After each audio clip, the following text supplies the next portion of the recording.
Welcome to the NAUI 2025 Board of Directors election campaign. In this series, we're introducing you to the individuals running for one of the 3 available seats on the NAUI Board of Directors. Each candidate was asked the same 8 questions compiled by the NAUI Elections Committee. Their answers reflect their leadership style, values, and vision for the future of NAUI. We'll be interviewing each candidate one at a time, so let's meet our second candidate. Question number 1. Respectfully, how do you ensure accountability and transparency in board decision-making?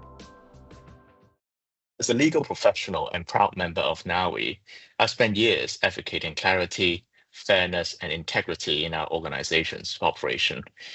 We all know that our community is built on trust. So to strengthen that trust, I'm committed to the following, which I'm pretty confident that it can enhance our accountability and transparency. The first point being codifying governance by establishing a clear board responsibility and ethical standards with annual conflict of interest disclosures. The second point I would like to make is transparent communication. That includes publishing the board's agendas, decisions, and creating a member accessible portal so that members will know what exactly is going on within the board. A third is inclusive decision-making. I put a particular emphasis on this point because I would like to encourage closer collaboration between the members and their regional representatives so that diverse voices can be heard in the board and shape our future. And finally is performance accountability, which is linking the decisions to measurable goals, and also people who make the decisions will be accountable, especially on the board level. Question number 2. How do you manage potential conflicts of interest within a board or organization? To ensure ethical governance and transparency, organizations like NAUI should implement a formal conflict of interest policy, which clearly defines conflicts, outlines disclosure procedure, and sets an expectation for the board's conduct. And in particular, with annual reviews and of course signatures from all the members who know and with full knowledge what is going on around. A system for mandatory annual and real-time disclosure, albeit financial, professional, or personal interests, should be in place alongside with procedure requiring members to recuse themselves from decisions where conflict arises. Such actions, of course, should also be documented in the meeting minutes to ensure proper accountability afterwards. Independent oversight would be encouraging, especially through a particular committee. I would imagine ethics or governance committee will be essential for an impartial review and also confidential reporting. Finally, the transparent communication of the board's decision and rationales, especially regarding to conflicts management and open feedback channels to help maintain trust and accountability across the organization as well. Question number 3. What strategies would you recommend for diversifying NAUI Worldwide's revenue streams? While we try to diverse our revenue streams, I can think of 5 different areas. The first one being expanding education offerings. Now, we can offer on-demand courses for dive theory, marine ecology, leadership development, which we are already doing, but expanding them with collaboration with universities, NGOs, to offer certified training, as well as that can also increase NAUI's exposure. The second stream I can think of is put a little bit more emphasis on ecotourism, especially led by NAUI certified instructors, creating exclusive dive expeditions for members, places like Galapagos, Raja Ampat, or even the Antarctic ice diving, these remote places which are not as accessible to other people. If NAUI can take the lead, then we can also increase our exposure and market share. Third one is on the merchandise and licensing. I noticed that NAUI has not been very engaging in terms of branding gear. If we are considering expanding into high quality branded gear, for example, wetsuits, dive computers, or even eco-friendly accessories that also can promote the NAUI logo and also license NAUI brand to approved manufacturers, that also can increase perhaps a potential revenue of royalties. And the last 2 points are very, very closely related, which is the leaderships and events and also research services. So for leaderships and events, it includes paid webinars, summites, conferences, etc., on dive safety and techno innovation. We can also create corporate training programs in leadership and risk management using some of the dive principles that we adopt. And lastly would be on research services, where we offer consulting services to governments and NGOs on dive safety and marine education. Take myself as an example. I have been involved in training the police special forces in their diving specialty unit last year. So that will also increase our exposure and potentially expanding the market. Question number 4.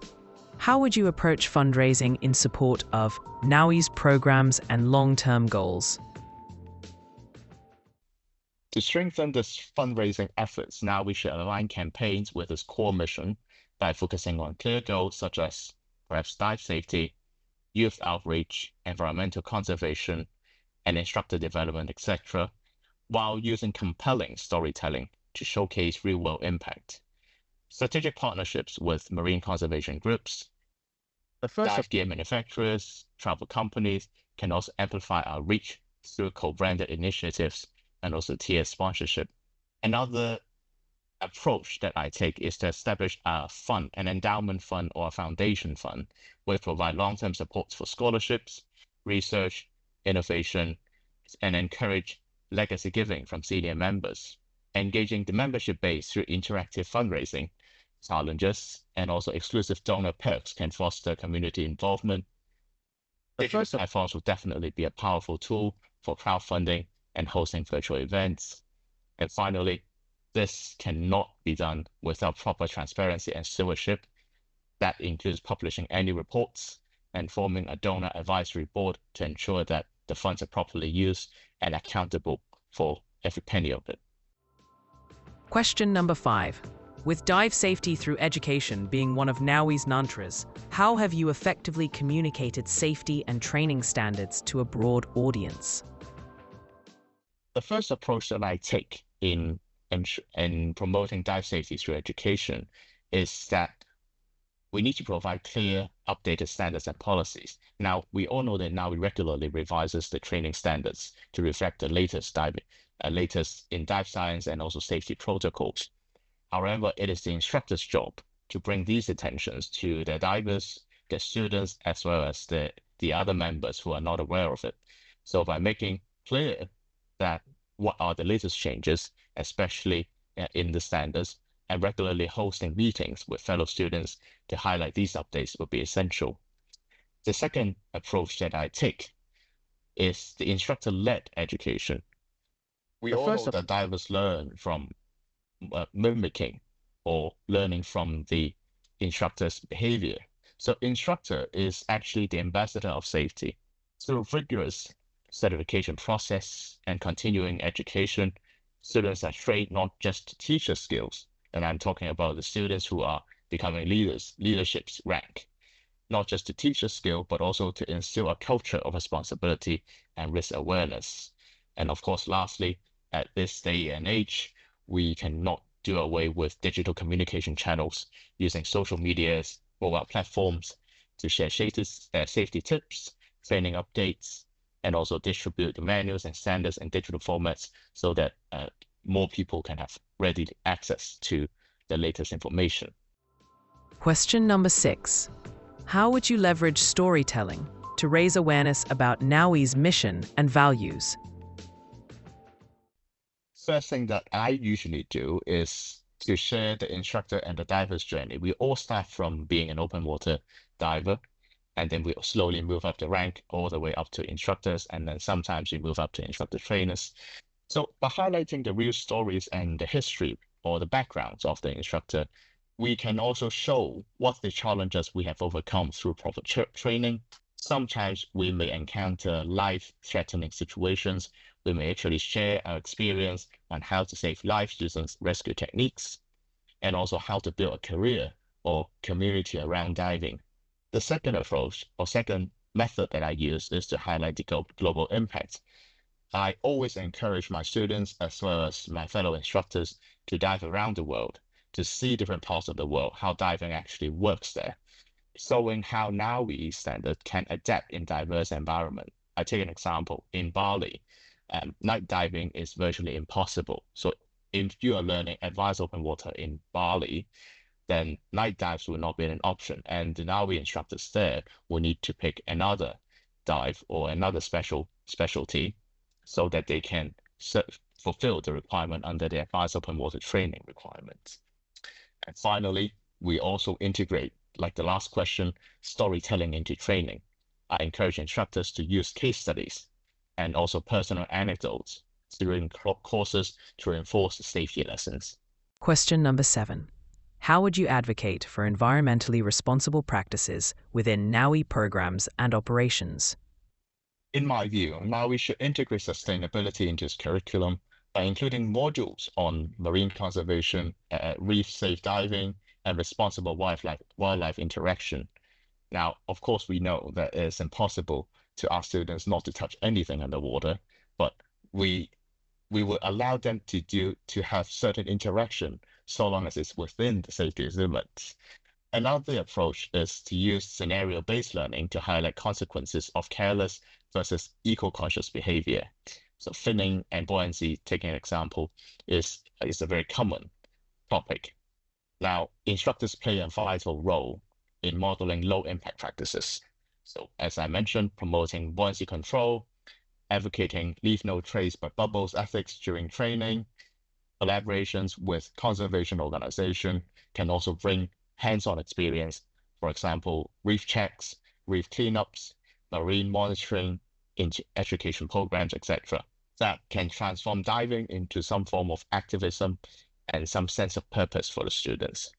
Now, sharing compelling stories of NAUI divers makes a difference as well. Sometimes we may be involved in restoring corals. Sometimes you may be involved in rescuing marine lives. These stories are deeply inspiring and can create deeper emotional connection to the students, especially towards ocean preservation. Question number 8. What are your thoughts on the role of dive training organizations in climate action and ocean conservation? Dive training organizations like NAUI actually plays an important role in climate action and ocean conservation by educating divers on marine ecosystem, promoting sustainable diving practices, and mobilizing global communities for environmental stewardship. One of the classic examples that we all take is when we start to teach open water divers, we will tell them, actually, your conditioner, the shampoo, and the body soap that you use are normally not eco-friendly. If you insist on using them when you are on a dive trip in the remote islands, then perhaps you would like to consider some biodegradable soap that cause less harm to the environment. Now, that is one of the examples that can actually promote ocean conservation. The other thing that we can do is through curriculum integration and instructor leadership, we partner with conservation groups that can transform divers into informed advocates who can witness the first-hand impacts of climate change beneath the surface. By amplifying these stories and adapting operations to be more eco-conscious, organizations like NAUI can lead the diving industry towards a more resilient and responsible future in climate action and ocean conservation.